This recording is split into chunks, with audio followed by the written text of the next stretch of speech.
And I'd been hit before, and you just walk away, and inside you're like, that really hurt. After 15 years in the job, he never thought his career would end like this. The first hit was somewhere up here, and everything went black. Just a few weeks before last Christmas, Officer Mike Hellman was called to the Maple Grove Bed Bath & Beyond. And he got my jacket, kind of like a hockey move, you know, you see the pull the jersey over. Inside, 18-year-old Trevor Morlock had become hostile and refused to leave the store.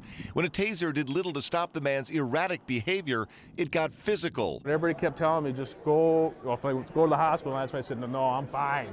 Then they told me to go back to the police department. I couldn't find my car.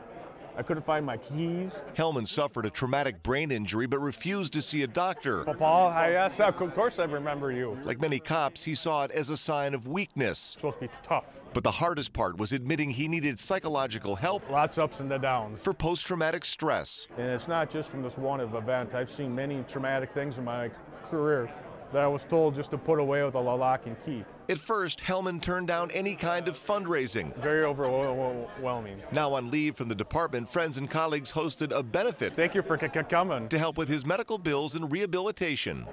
I would say probably within the past 10 years, we've really become more aware of the effects of PTSD and traumatic incidents and the impact that it has on the lives of the officers. But more than that, it's the lives of the families.